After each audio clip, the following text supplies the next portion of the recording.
지쳤으면 한 발 쉬어가라 라는 제목으로 말씀 증거하겠습니다. 운동선수들이 가장 두려워하는 것이 있다고 들었습니다. 라이벌도 아니고 감독님도 아니고 선배도 아니고 또 음식 조절도 아닙니다. 답은 부상이라고 합니다. 그렇게 운동 잘했던 추신 선수도 몸이 안 좋으니까 좀 부진하고, 또 우리 주변 사람들 여러분만 해도 손이나 발이 조금만 삐고 부어도 일상생활의 상당 부분이 올스톱 되지 않습니까? 다 회복 다음으로 미루게 됩니다. 우리 신앙생활도 마찬가지인데, 주변에서 일 평소에 왜 이렇게 열심히 안 하느냐, 어떤 사람들은 회복이 먼저 필요한 사람들이 있거든요.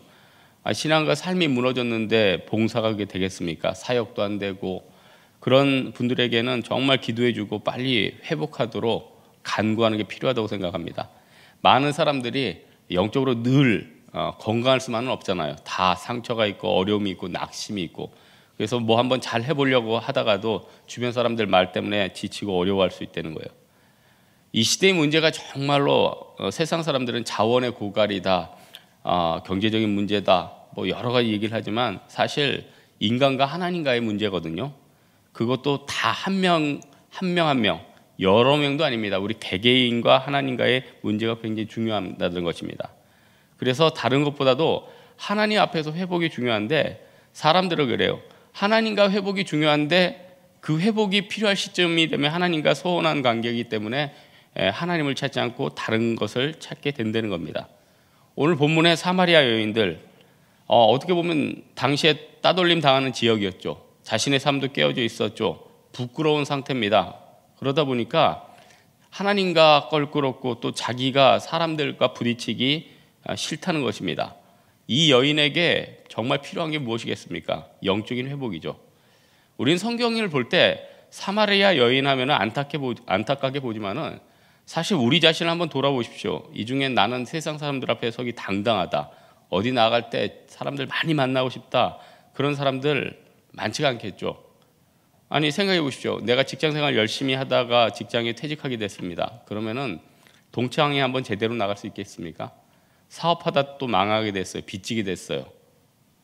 그러면은 다른 사람과 교제하고 싶냐고요. 또 큰 병을 앓게 됐어요. 그러면 다른 사람들이 나를 반기겠느냐고요. 또 내가 어떤 실수를 했습니다. 그러면은 제대로 내가 교제권에 들어가겠느냐는 거예요. 이렇게 따지다 보면요, 우리 각 사람들이 다 사마리아 여인이에요. 다른 사람하고 부딪히기가 싫어요. 접촉하기가 싫다는 겁니다. 어떻게 보면 우리가 하나님과의 관계보다 다른 사람들과 비교하고 다른 사람들과의 관계 속에서 내 자신을 바라보면 늘 불행한 거예요. 지난주에 목사님 설교 가운데 각 나라 행복지수 있어가지고 제가 한번 행복지수 보니까 요즘은 옛날에는 부탄이었는데 요즘은 스위스더라고요. 부탄 사람들이 또 니네가 1등이다 하니까 또 비교했겠죠. 그러니까 뒤로 갔나 봐요. 여하튼 중요한 게 뭐냐면은 다른 나라나 주변 사람들에게 비교 많이 하는 나라일수록 평가가 상당히 뒤라는 거예요. 특별히요, 경제 발전이 그래도 된 나라 중에 상당히 뒤가 우리나라였어요. 우리나라 사람 특징이 뭡니까? 주변 사람들과 많이 비교하잖아요.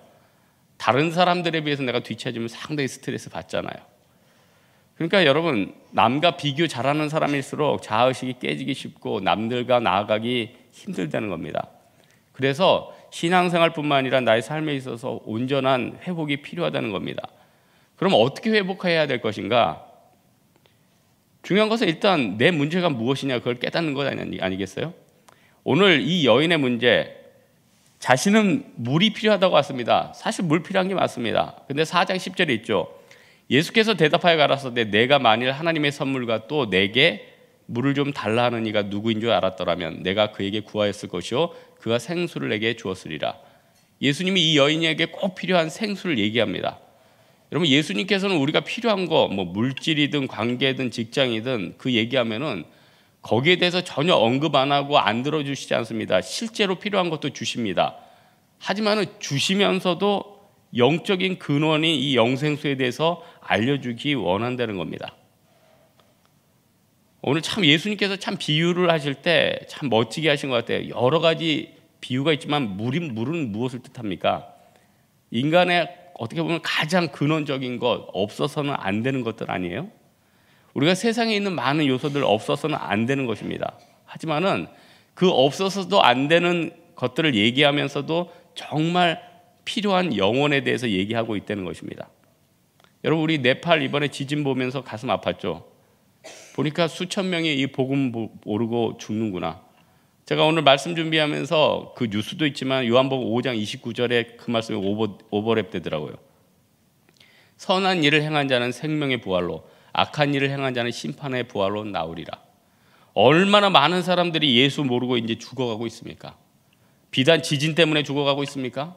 또 우리 주변의 친척들, 부모님들, 친구들, 직장 동료들 얼마나 많은 사람들이 지금 죽어가고 있습니까? 실제로 지옥으로 막 떨어지고 있잖아요. 우리가 영적으로 각성할지 않을 수 없다는 거예요. 하지만 이런 복음 증거와 생명이 살아나는 것도 다 주님의 주관 안에 있다는 겁니다. 저는 사실 이번에 지진난 지역 보고 깜짝 놀랐어요. 아마 네팔 갔다 오신 분들은 알죠. 지진난 지역이 우리 선교 지역이었어요. 그러니까 이게 그냥 어디서 나고 어디서 안 나고 뭐 누군 살고 죽고 이게 아니라 지금 지진난 지역이 포카라에서 카트만두 그 사이거든요. 그러니까 쉽게 얘기하면은 저희가 비행기에 안 떠가지고 카트만두까지 6시간 동안 차를 타고 가야 되는데 그 6시간 가는 그 80km가 다 산 위에요. 다 벼랑이에요. 선교사님이 그 비행기가 없으니까 버스로 가자. 그럴 때 제가 버스는 여기 너무 위험한 것 같으니까 웬만하면 오래 기다려도 비행기를 타고 가자고 제가 권면을 한번 드렸는데 중요한 게 뭐냐면은 우리 선교기관이 거기였으면 그것도 문제고 우리가 들어갔던 사원들도 다 무너졌고 그러니까 이 시점 같은 거 봤을 때 야, 삶과 죽음이 진짜로 종이 한 장 차이구나. 예전에 제가 그 청년 시절 때 간사했을 때 저희 교회 팀원 한 분한테 신방 전화를 했더니 그런 얘기예요.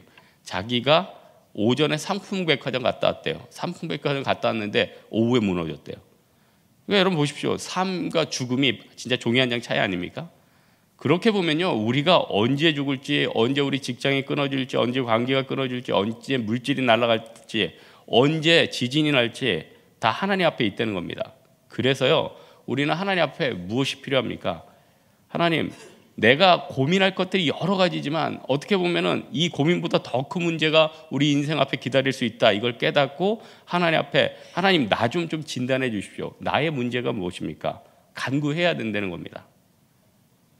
예수님께서는요, 만나는 사람마다 그 사람을 진단하시고 그 사람에게 답을 주셨습니다.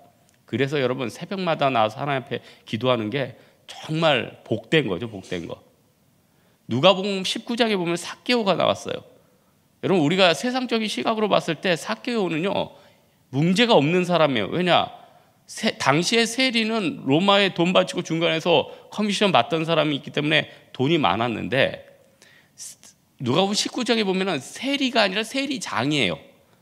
장이라는 건 뭐냐면 그 중에 대표. 그리고 지점이 있어요. 세금을 거르는데 장사가 잘 되는 곳이 있겠죠. 여리고성 세리장이래요. 최고 세리장은 예루살렘 세리장이었겠죠. 그 다음 큰 성이 여리고니까 뭐 서울, 그 다음 뭐 부산 정도. 그러니까 삭개오는 우리가 생각하는 것 훨씬 넘는 권세와 부가 있는 사람이었다는 겁니다. 근데 예수님이 삭개오에게 뭐라고 얘기합니까? 너희 집에 내가 유의해야겠다. 그러니까 누가복음 19장 8절에 삭개오가 그 순간 깨닫는 거예요. 주여, 내 소유의 절반을 가난한 자들에게 나눠 주겠사오며 만일 누구의 것을 속여 빼앗은 일이 있으면 내 갑절이나 갚겠습니다. 그러니까 예수님께서 구원이 오늘 이 집에 임했다. 이 사람도 아브라함의 자손이로다. 예수님께서 삭개오의 문제와 근원에 해결해야 될 것을 알려주지 않습니까?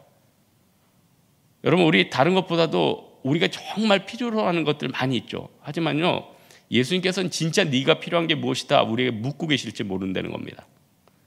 오늘 본문의 사마리아 여인들이 정말 필요한 게 무엇이었을까? 여러분 한번 묵상을 한번 해봤으면 좋겠어요. 그럼 아마 그 여인의 입장이었으면 이거 아니에요. 내가 다른 사람들 부딪히기도 싫은데 맨날 물 기르러 가는 거. 우리 집에 우물 하나 있었으면 좋겠다. 우리 집에 우물 하나 있으면 다른 사람 눈에 신경 안 쓰고 살아가게 되지 않을까? 여러분 집에 우물 없습니까? 물 나오죠. 그래도 우리 마음 가운데 갈급함 있죠. 여러분 직장 없습니까? 없는 분도 있지만 대부분 있죠. 그래도 갈급하죠. 뭔가 있어도 계속 우리는 갈급합니다. 그리고는 이 갈급함과 이 어려움 때문에 이거 좀 끊어버려야겠다. 아유, 주변 동네 사람들 이 동네는 왜 이렇게 말들도 많아? 이사 가고 싶다. 또 내가 정 힘든 사람, 아이고 내 이민 가야겠다. 아이고 내가 교회 옮겨야겠다. 이 직장 못 다녀야겠다. 그러나 그런 것들이 끝나면 해결이 다 됐냐는 거예요. 또 새로운 문제를 만들어냅니다. 새로운 문제를 만들어요. 결국 내가 변하지 않으면 해결될 수가 없는 거예요. 예전에 그런 글을 한번 읽었어요. 일본 사람들이 한국에 와서 세 가지가 놀랐대요. 강이 커서 놀랐대요. 한강같이 큰 나라는 진짜 없어요. 전 세계에 한번 돌아다녀도 한강같이 전체가 이렇게 큰 나라는 굉장한 축복이에요. 굉장히. 이 영생수 뭐 계속 퍼먹어도 되고. 두 번째, 우리나라 수준에 비해서 우리나라 집이 너무 큰 거예요. 차도 크고. 근데 정말로 우리나라 보면서 특이한 게 우리나라가 일반 도로 놓은 게 1970년대인데 그때 강남 이런 데 8차선, 10차선 났거든요. 그때 차가 몇 대 없던 시절에. 어떻게 한국은 차가 많아질지 예측했는데 이렇게 도로를 크게 만들어 놨는가? 그때 당시 그 계획한 사람들이 미국에 가서 미국의 도로를 봤대요. 그래서 큰 생각 없이 그렇게 만들었겠죠. 근데 그게 우리나라 지금 그 한 차선 넓히려면 답이 안 나오는 거 아니에요. 여러분, 어떻게 보면은 미래가 어떻게 될지 그 선각자들이 보고 계획을 했듯이 우리의 삶 가운데 있어서도 예수님께서 우리 인생에 있어서 진짜 본질적인 문제를 발견해 주시고 알려주시면은 내가 지금 아무것도 아닌데 뭔가 준비하는 것들 나중에 엄청나게 유용하게 쓰임받을 수 있고, 내가 진짜 지금 구하는 우물들, 물들 지금은 사실 나한테는 크게 느껴지지만 나중엔 별거 아닐 수도 있게 느껴질 수 있게 된다는 것입니다. 예수님 앞에 기도로 우리의 문제를 간구해야 된다는 거예요. 그렇다면은 또 하나, 온전한 회복을 위해서 또 나에게 무엇이 필요한가? 다음은 내가 삶을 살아가면서 느끼는 이 영적인 기쁨을 세상적인 재미를 영적인 기쁨에서 찾아야 된다는 겁니다. 하나님께서 아담과 하와의 범죄 이후에 우리 인간한테 저주이기도 하지만 또 사명감 하나 주셨죠. 그게 뭐냐면은 노동, 일에 대한 의무감을 주셨어요. 여러분, 일 좀 안 하고 그냥 나도 평생 먹고 놀면서 살았으면 좋겠다, 그렇게 생각하시는 분들이 있죠. 제가 지난주 신문 보니까 그 페이스북 창업자 전 세계에서 제일 부자 중에 하나잖아요. 그런데요, 요즘 일주일에 주에 50시간에서 60시간 일한대요. 하루에 10시간씩 일한대요. 하루에 10시간씩. 왜냐? 미래학자들이 그런 그 추측을 내놨어요. 이대로 가면 5년 안에는 페이스북은 끝난다. 왜냐? 그 구글에 비해서 비즈니스 모델이 부족하다. 그리고 더 무서운 게 뭐냐면은 지금 10대들, 앞으로 고객이 10대들 아니에요. 10대들이 페이스북 위에서 텀블러, 인스타그램, 스냅챗 이쪽으로 이동한대요. 그러니까 이 저커버그가 깜짝 놀라는 거죠. 이렇게 힘들게 읽어놨는데 5년 있으면 끝난다. 그러니까 여러분 보십시오. 우리는 먹고 놀면 최고라고 생각하는 단순한 사고를 가질 수 있지만은 일은 어찌 보면은 우리 인간 모두에게 주어진 어쩌면 사명이자 우리의 과업일지 모른다는 거예요. 하지만 이 일이라는 것이 우리를 반대쪽으로 살리는 힘이 될 수 있다는 거예요. 우리의 삶을 피곤하게 하지만 하나님이 우리 인간의 삶을 살아가게 만드는 원동력이 된다는 거예요.